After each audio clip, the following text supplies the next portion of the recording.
Alright guys, today we're going to work on this Stihl MS-170, and I'm going to put a carburetor on it, an adjustable carburetor. And this is the saw that I'm going to fix up and give to my father-in-law that had some issues here lately, and he lost his. I don't have a whole lot in this little 170 at all, so I don't feel bad at all with parting with it. And it will clean up fairly nice. It's just got a nice little coat of dust and oil all over it. But I'm gonna take it and we're gonna pop the air cover off, the air filter cover off, and then we're gonna put this adjustable carburetor on it. This one right here. It's got the high and the high and the low jet both on it, and it's got the idle screw here. The carburetor on this is non-adjustable. There's no adjustments on it anywhere, so other than the idle control. So I'll get you over to the bench and we'll tear this thing apart. All right, we're gonna start by just popping the chain brake on so the cover comes off a little bit easier. We're gonna flip that down, just turn the choke on. And then the carburetor sits right up underneath here. So I'm gonna try to pull this filter out.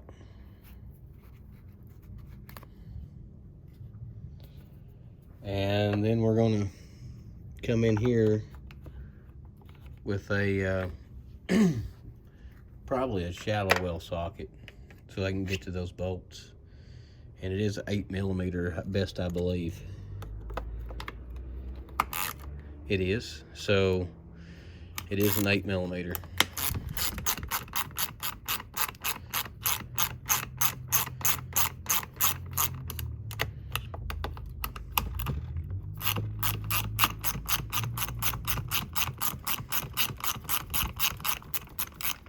And my problem with this particular saw was pretty much just straight with the non-adjustable carburetor. And we're going to remedy that situation here by making it adjustable now.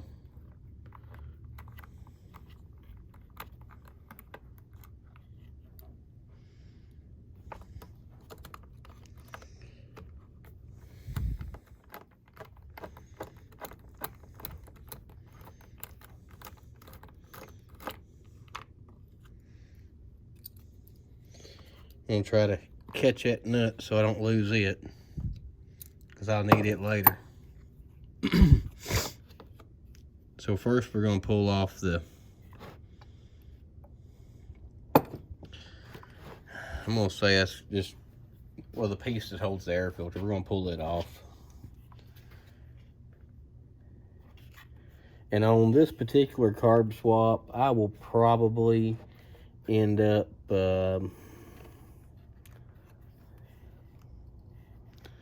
pulling this meter and diaphragm off cover, at least so I can get pull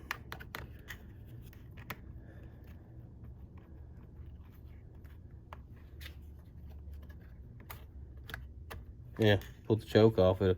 It'll slide on out here a little bit more. You gotta remember how this is putting this trigger.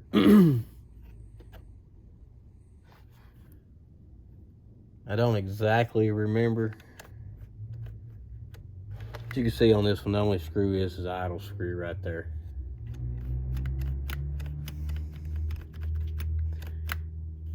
And I don't exactly remember how to do this at all. It's been a while since I've had one of these apart. I'm gonna go ahead and start with the choke lever. Thing runs in there a mile.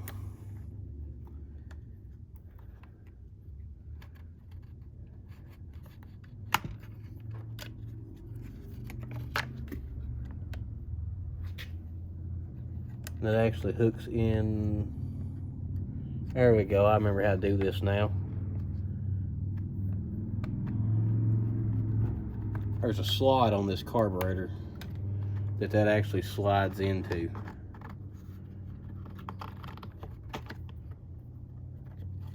All right, the fuel line's still hooked up. There is gas in this saw, so it will probably spit fuel out. It didn't, so that's cool. I could probably get by rebuilding this, but I would much rather prefer to have one that's got an adjustable jet. So we're going to swap this to this one over here, and that way that goes into the filter box right there. So the carb actually sits in here like this.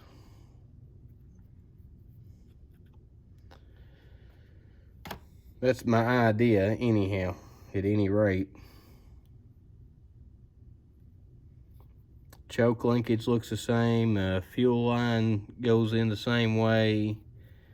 The only thing difference is the throttle itself.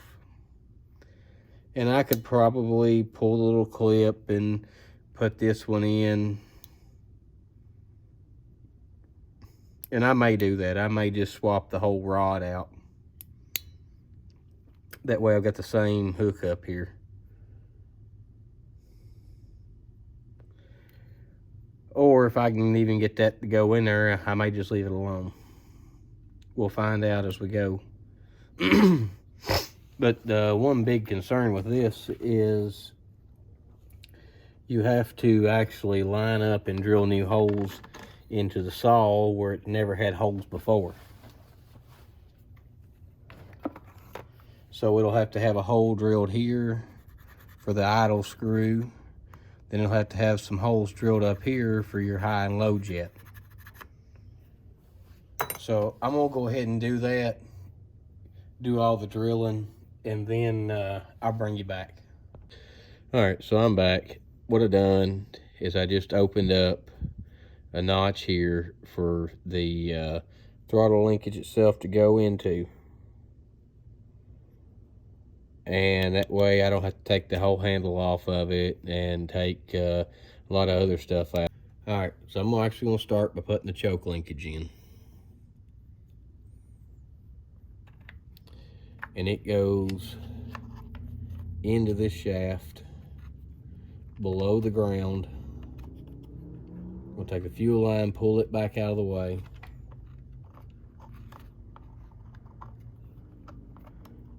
And then we're just gonna line the carburetor up here on the studs and just push it on through.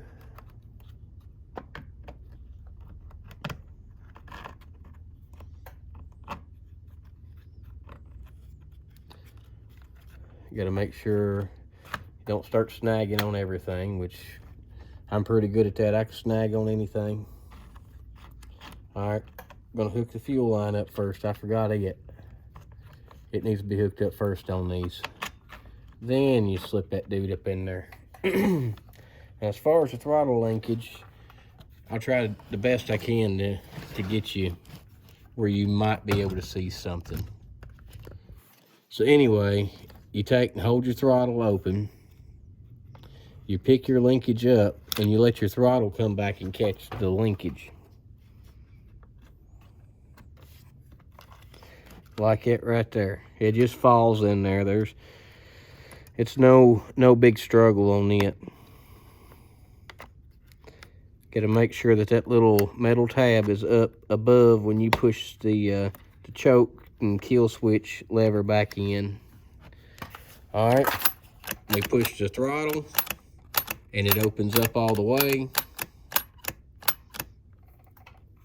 And if I just hold this down and let off the trigger now, all the linkage will drop. But anyhow, that's what we got so far on the carb swap. And I actually drilled out 2 holes here and here to be able to get to the adjuster screws. And I drilled out one right down here that goes into where the idle screw is. So we're gonna go ahead and put the air filter holder back on. And this one did not have a gasket on it. So we're gonna put it back on without the gasket first.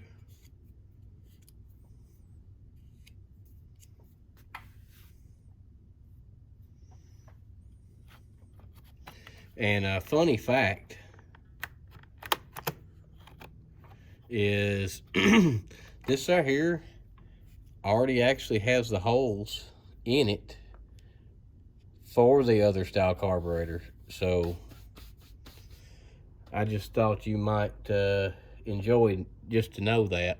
So anyhow, you can go ahead and try to put this on here.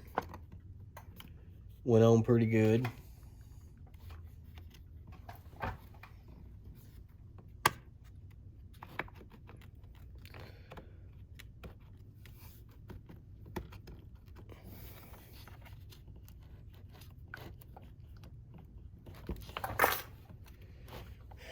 And now we're gonna just put these nuts back on. And I'm hoping my holes are lined up. If they're not lined up 100%, I'll take the Dremel over here and I'll kind of scooch the holes a little bit.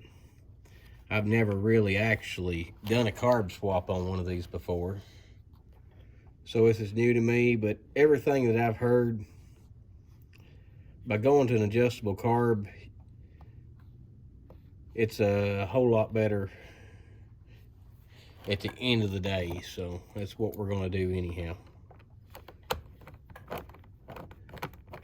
especially over that finicky non-adjustable carb that was on here. But it is kind of neat. They've already got the holes there in the cover for this. I wouldn't never have imagined that they would even have the inkling idea that they would even be there without having to drill them out yourself.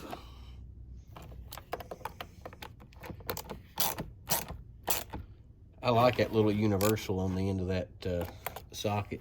Sure makes that a lot easier to fool with. So I'm gonna go ahead and put my ratchet, my socket, and that little universal back up.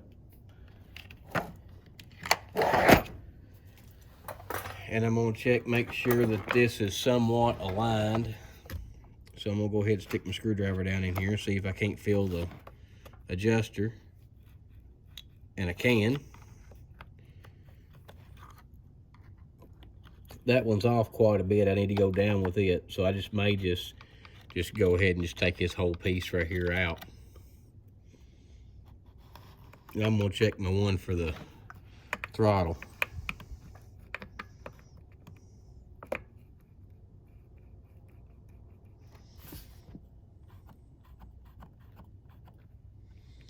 And it does work. It does go in and it does turn. So that one's good. That one's good.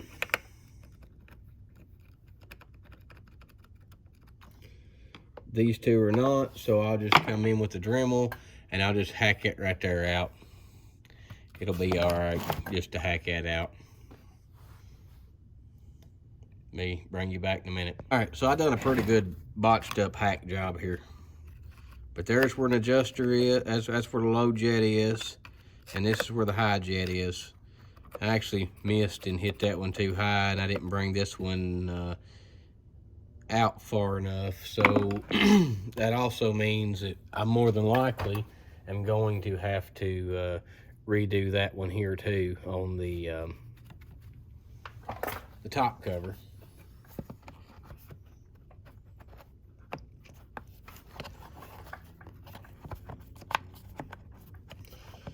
So we're gonna get the top cover laid up on here, get it latched down, and yes, I'm gonna have to go ahead and take another little bit off of that, but it'll be all right. So we'll try to get this thing started today too. Let me get this little piece ground out on the top cover, which is right here on that little nub that I left on there that should have come off. But this is all new to me, and I'm gonna give it to him anyway. And from what, like I said, everything from what I hear, the adjustable carburetor is a very big upgrade for these. So I've actually got it now all lined out where I've got both holes there showing, and you can get right to the jets, no problem. You don't even have to take the top cover off to get to them. So that's great. Now the next thing on the list of things to do is to actually try to start this dude. And we're gonna pull it over a few times and see if we can't get her to percolating. All right, we're gonna give her some pulls. I got the choke on, I've got the screws pulled out.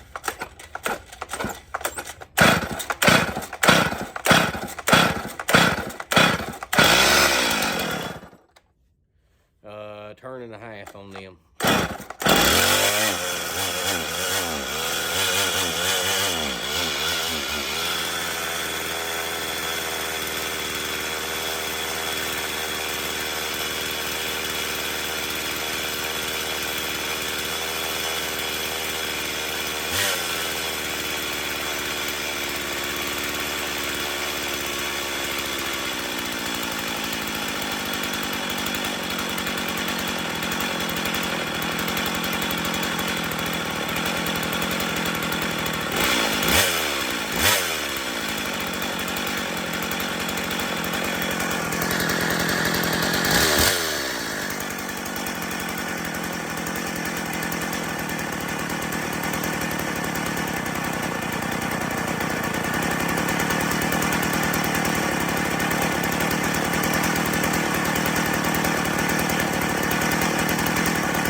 And shut it off before I eat the brake up, because I don't have anything in here but the clutch right now.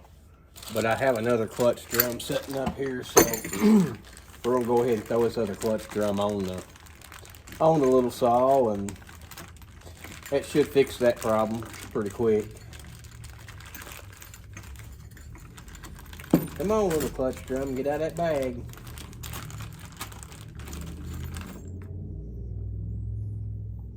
Really ain't nothing wrong with the old clutch that's in here. I only pulled the clutch out of here because I had a guy come in that was needing, he was needing a spur sprocket for another saw, and I was like, well, just take it off my 170 there. It'll be all right. And that's what he done. He just took it off my 170, and this thing had a new rim sprocket on it when I let him just have it.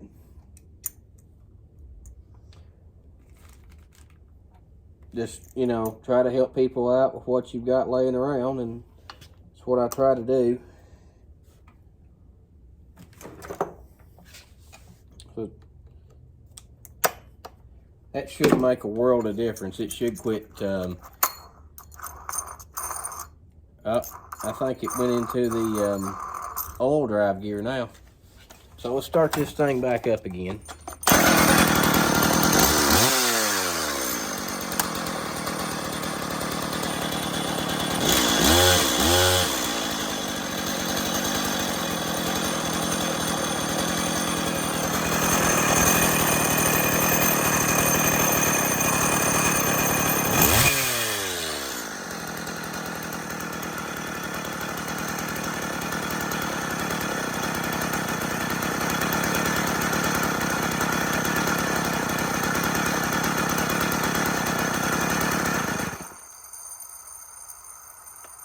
I think she actually loaded up with gas on that one.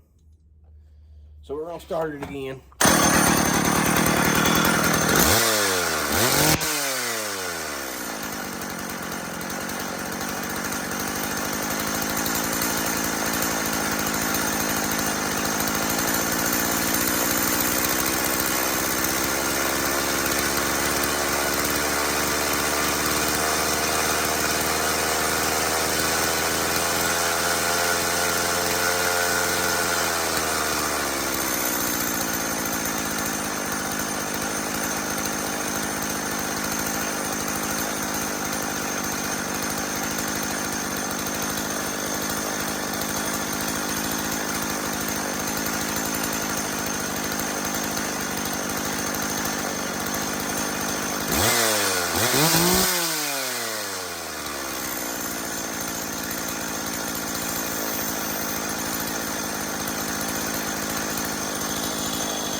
Stihl MS-170.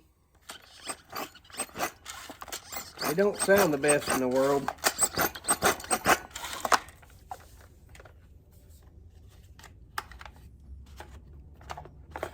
I don't know what it's hanging on or nothing, but it don't sound the best.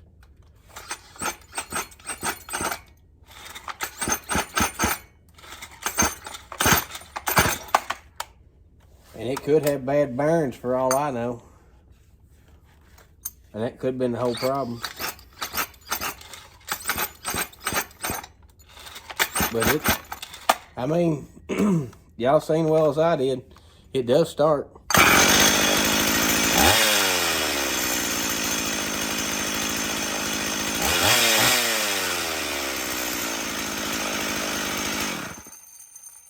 A little noisy.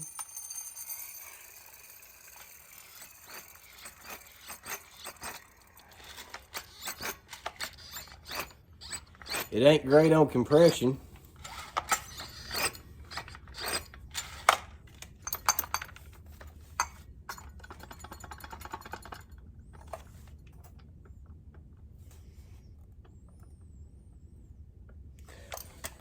Not a whole lot of up and down travel on the bearings, so I don't know, no more than he'll probably ever use this thing.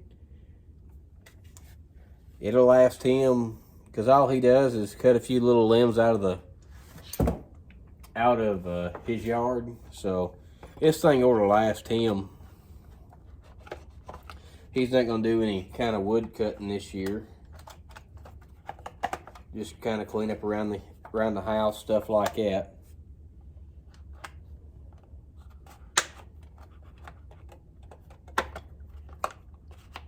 And if it goes down with crank seals or something like that,